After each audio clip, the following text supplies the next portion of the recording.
Okay. बुद्धिमत्ता.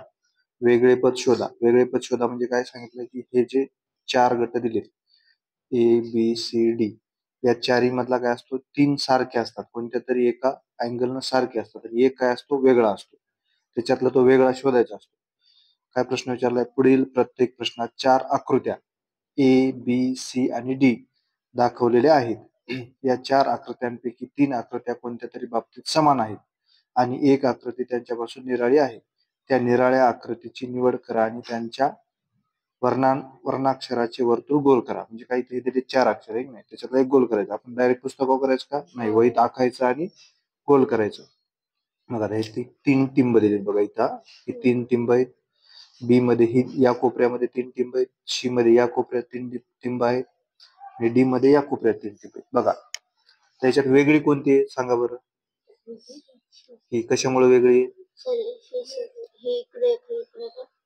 बघा कशामुळे हे जे टिंब आहेत हे 2 टिंब या कडेला आलेत या कडेला आहेत आणि हे काय कोपऱ्यावर आहे बरोबर आहे.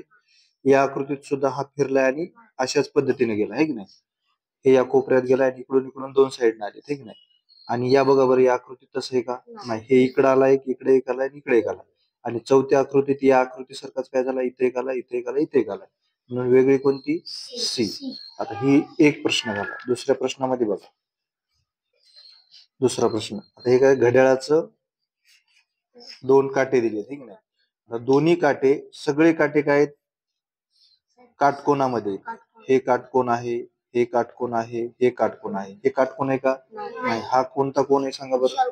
हा कोणता आहे विशाल कोण. विशाल कोण कशाला म्हणायचं सांगा बरं.